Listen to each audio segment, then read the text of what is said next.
दोस्तों इस वीडियो में हम कुछ इम्पोर्टेंट टॉपिक्स के बारे में बात करने वाले हैं। कुछ रीसेंट डेवलपमेंट्स हुई हैं, कुछ अच्छी डेवलपमेंट्स हुई है, कुछ नेगेटिव न्यूज़ है। तो सारी चीज़ों को हम इस वीडियो में कवर करने वाले हैं। साथ ही साथ कुछ आपकी मैंने क्वेरीज भी नोट डाउन कर ली है।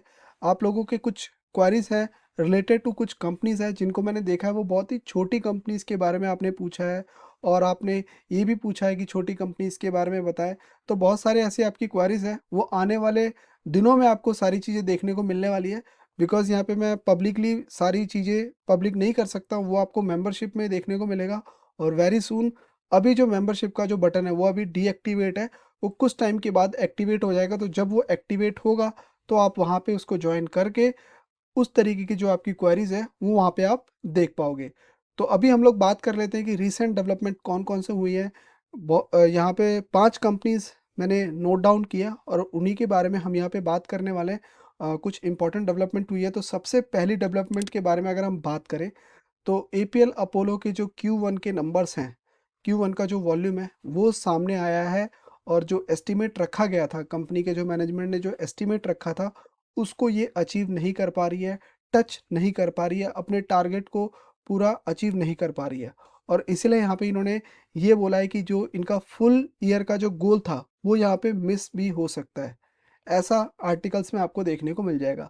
अभी रिसेंटली बताया जा रहा है कि जो अप्रैल से जून तक का क्वार्टर है, जो कि आपका फर्स्ट क्वार्टर होता है, इसमें 7.5 लाख टन इन्होंने सोल्ड किया है स्टील ट्यूब्स, जो कि डाउन है 6% पिछले साल से। और जो कि 15 और 20% का इनका टारगेट है, उस हिसाब से देखें तो 6% तो इनका ईयर ऑन ईयर बेसिस पहले ही गिर गया है इस एक क्वार्टर की वजह से। तो ये एक बहुत बड़ा डाउन देखने को मिला है। और यहाँ पे स्टॉक में करेक्शन भी देखने को मिला है। और यहाँ पे आप देखोगे 6% क्वार्टर ऑन क्वार्टर बेसिस जो गिरावट हुई है, मतलब ईयर ऑन ईयर बेसिस 6% गिरा है। इसके साथ स्टॉक के प्राइस में भी आप देख सकते हो, स्टॉक अपने लोअर पे चला गया है। इस साल अभी तक स्टॉक 9% गिरा है। सिर्फ इस साल की हम बात करें, बहुत ज़्यादा तो करेक्शन फिर भी नहीं है, ठीक है, 9% गिरा है। यहाँ पे आप देख सकते हो तो कंपनी ने कुछ पॉइंट्स भी सामने रखा है कि इनका जो ना फ्लैगशिप ब्रांड है, जो एपीएल अपोलो के नाम से जो पाइप्स वगैरह बिकती है, ये इसका मेन प्रोडक्ट है। जो आप इमेज यहाँ पे देख पा रहे हैं, फोटो देख रहे हैं, ये इसका कोर प्रोडक्ट है। तो इसमें इनका फ्लैगशिप ब्रांड है एपीएल अपोलो। वहाँ से इन्होंने 5.69 लाख टन जो है कंट्रीब्यूट किया है। मतलब यहाँ से ये मेन पैसा कमा रहे हैं। बाकी इसके अलावा और भी इसके अपने सब्सिडरी छोटे अननोन ब्रांड के नाम से भी प्रोडक्ट बेचते हैं। एपीएल अपोलो के नाम से जो इनका खुद का ब्रांड है, उसमें 5.69 लाख टन जो है वहाँ से कंट्रीब्यूट हुआ है। और इसका जो मार्च क्वार्टर का जो नेट प्रॉफिट था उसमें 20% का जंप भी आया था। तो मार्च क्वार्टर में अच्छे नंबर इन्होंने रिपोर्ट किए थे, 350 करोड़ का। लेकिन अभी 2026 के क्वार्टर में अगर हम देखें तो अभी डिक्लाइन देखने को मिल रहा है। और इन्होंने एक और चीज़ ऐड की है कि यूएई का जो ऑपरेशन हुआ, यूएई में भी इन्होंने ऑपरेशन स्टार्ट कर दिया है। और उसमें जो जून क्वार्टर का जो आप ग्रोथ देखोगे तो 26,000 टन वहाँ से टोटल इन्होंने स्टील की प्रोडक्शन की थी यूएई में। तो इसका बाहर के मार्केट में भी एक अच्छा प्रेजेंस यहाँ पे देखने को मिल रहा है। तो उसके साथ ही साथ इन्होंने एंड में ये बोला है कि इनका एक जो ब्रांड है प्रीमियम एसजी के नाम से भी इनका एक ब्रांड है, वहाँ से 58,000 टन जो है Q1 में कंट्रीब्यूट हुआ है। फिर इनका एक दूसरा प्रोडक्ट है रूफिंग प्रोडक्ट, वो भी बहुत अच्छा कंपनी को कंट्रीब्यूट कर रहा है, 91,000 टन वहाँ से इसको सपोर्ट मिला है। और फुल ईयर का स्टिल अभी भी ये लोग गाइडेंस लेके चल रहे हैं कि 15 से 20% का जो वॉल्यूम ग्रोथ है वो ये लोग दिखा पाएंगे पूरे साल में। तो ये इस तरीके से ये लोग जो है टारगेट लेके चल रहे हैं। अगर आप देखोगे कि इसको होल्ड कौन करके चल रहा है, तो एफ के जो स्टेक्स हैं, F I S raise their stake sharply, 37% उन्होंने अपने स्टेक कर ली है इस quarter. Now largest shareholder वो बन चुके हैं इस कंपनी में, क्योंकि प्रमोटर की होल्डिंग तो 28% हो गई है। 30 से 28 हो गई है प्रमोटर पिछले तीन तीन सालों में। वहाँ पे फॉरेन वालों की स्टेक बढ़ गए और पब्लिक की होल्डिंग 18% है।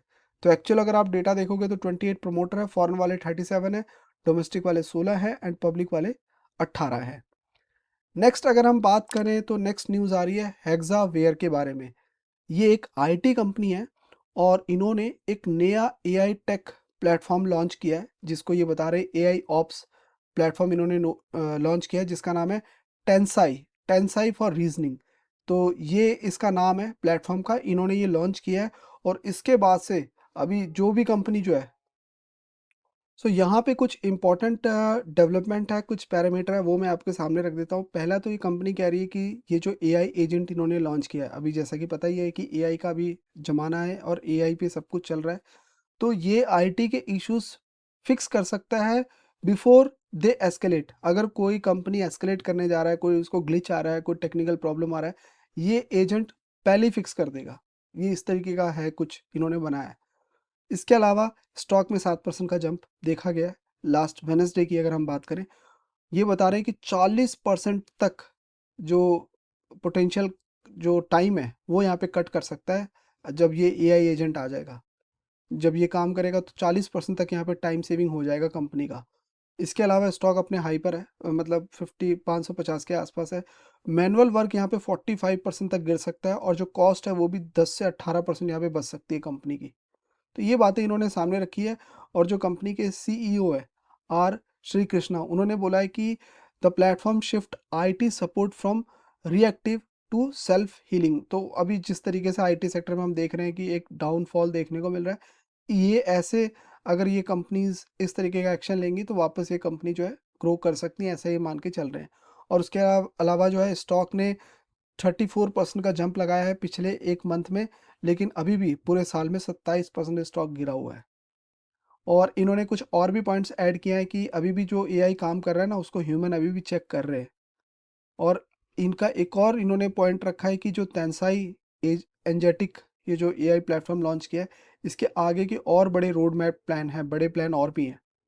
और ये मिड से लार्ज कस्टमर्स को पहले इसको फर्स्ट प्रायोरिटी देने वाले हैं ये एजेंट को लेके कि ये किस तरीके से सपोर्ट करेगा। तो इस तरीके से अगर कोई कंपनी एआई, अभी अगर आपको मैं रियलिटी बताऊं तो इन्फोसिस के जाके शेयर प्राइस को देखिए।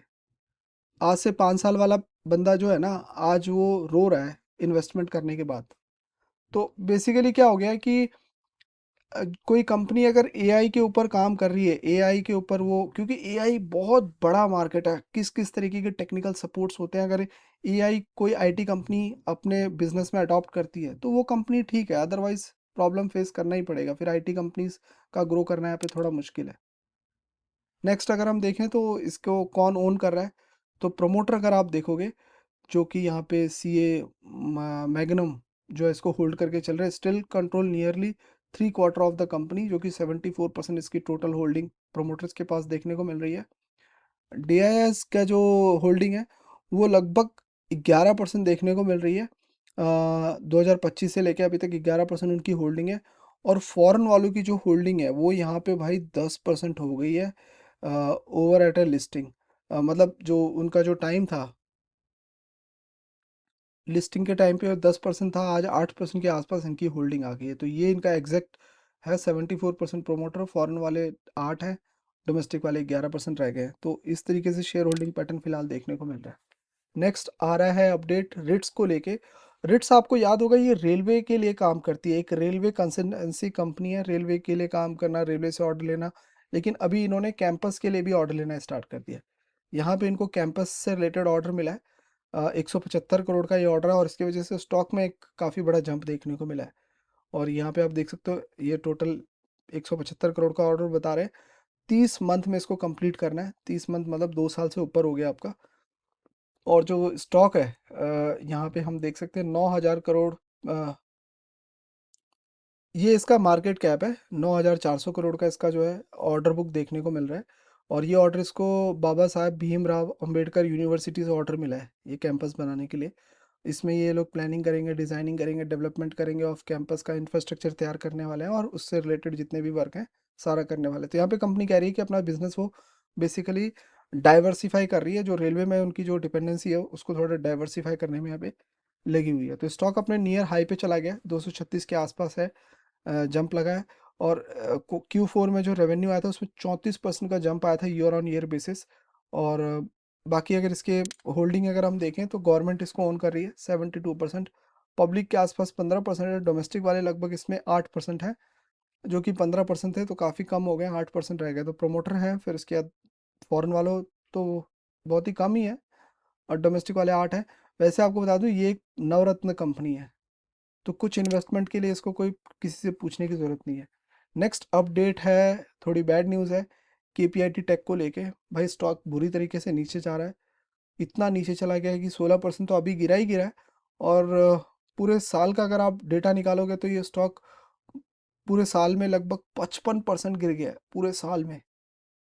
पिछले पिछले पिछले पूरे एक साल का अगर आप डेटा निकालोगे तो 55% स्टॉक ऊपर से नीचे गिरा हुआ है। तो अपडेट पता है क्या आ रही है? अपडेट है कि इस कंपनी का जो स्टॉक जो क्रैश हुआ है उसके पीछे यूरोपियन, जो आपको पता है यूरोपियन में जो कार मेकर कंपनीज है बड़ी बड़ी, BMW, वॉल्क्सवैगन, इन्होंने काम देना बंद कर दिया है। अगर आपको मैं क्लियरली बोलूँ तो यहाँ पे काम देना टोटली बंद नहीं किया है। जो जितने ऑर्डर्स वो देते थे ना, वो जो जिस तरीके का उनको जो भी टेक सपोर्ट चाहिए होता था कारों के लिए, वो स्पेंडिंग उन्होंने कट कर दी है और बड़े बड़े ब्रांड्स ने कट किया। उससे केपीआई को बहुत बड़ा नुकसान हुआ है। ये काफ़ी बड़े ऑर्डर्स लेती थी। अभी ऑर्डर्स मिल रहे हैं बट जो लेवल पे इसको ऑर्डर मिलता था वो लेवल पे ऑर्डर नहीं मिल रहे हैं। और ये एक रीज़न है जिसकी वजह से स्टॉक की ये हालत हो गई है।